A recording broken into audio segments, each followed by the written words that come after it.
welcome to the month of May. Only a month and a half left of school before we get our official summer break. As we discussed this week, we will be covering weightlifting, or at least physical fitness as a whole. Keeping the body active, hopefully working on some muscular strength, some endurance, and that will allow us to keep our bodies nice, healthy, and ready to go for, like I said, that summer break or next year's school year. So, when working on physical fitness at home, all you really need is a safe and soft place to work. It can be a carpet, it can be grass outside. You want to probably avoid any hard surfaces. And then you can also use any sort of minimal weights. Guys and boys can use anywhere from maybe 3 pounds, 5 pounds, all the way up to 15 pounders. And girls are probably using anywhere from 2 pounds up to about 5 pounds, maybe even 8 pounds.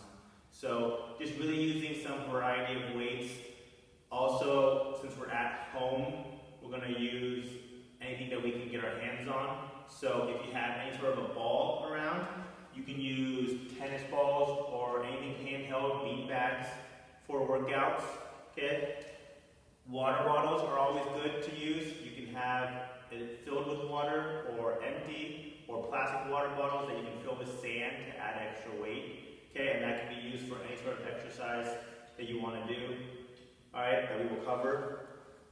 And lastly, you can use weights of whatever suits you guys at home. So, use what you can around you, and we will get into different weight exercises that we can. First and foremost, what we'll cover is arms. Okay, so we definitely want to cover different arm exercises.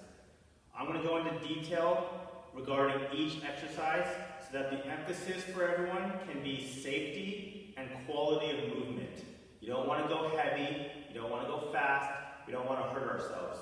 So just toning muscles, strengthening muscles relies on slow, controlled movements, focusing on the quality of each movement so that you're doing it right and not quickly.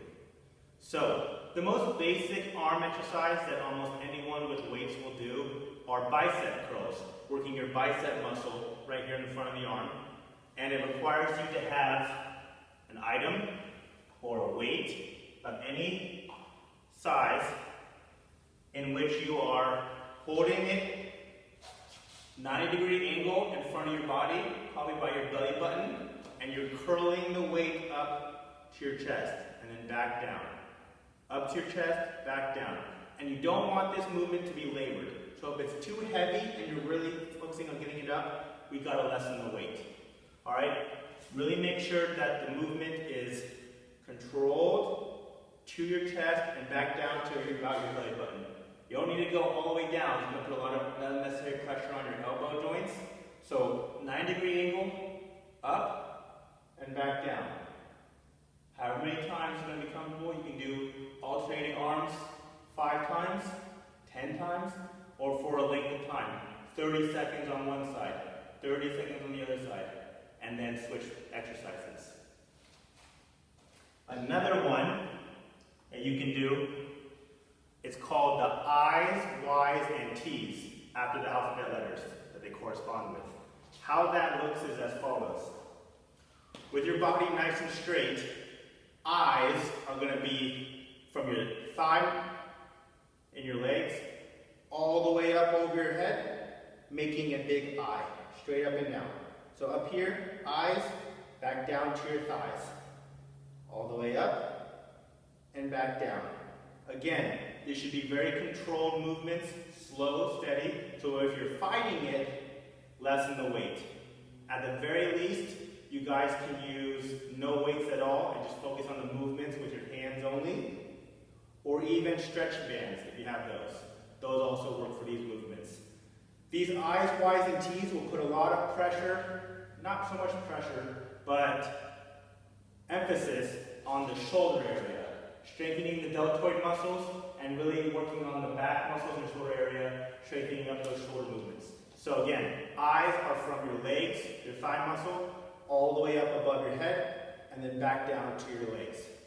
Y's will be from your thighs out like this, right? So you're working on that kind of lateral movement out so that your arms are making that Y shape with your body.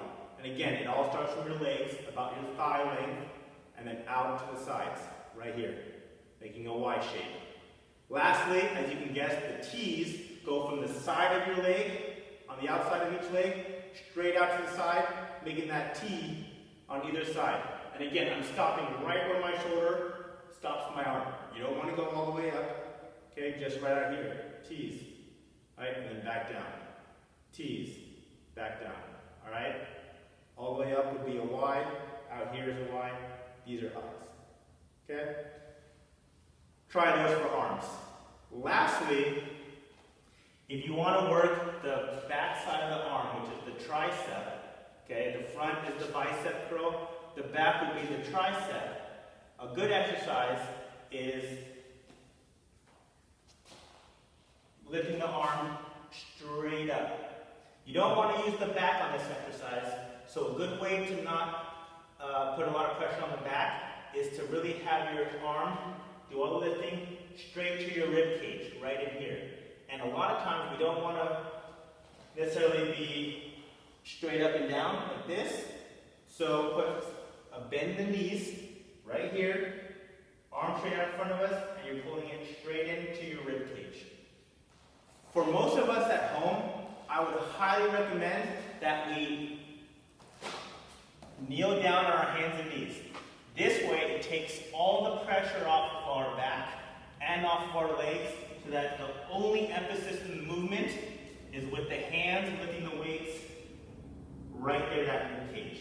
And that's all tricep, right there. And that's going to train that muscle. Again, alternating 5 on one side, 5 on the other, or 10 or 15 times, or even amount of time, 30 seconds each side, 20 seconds, 15 seconds, and you're just doing that rowing motion almost. All right? That's arms. I would recommend starting with those basics.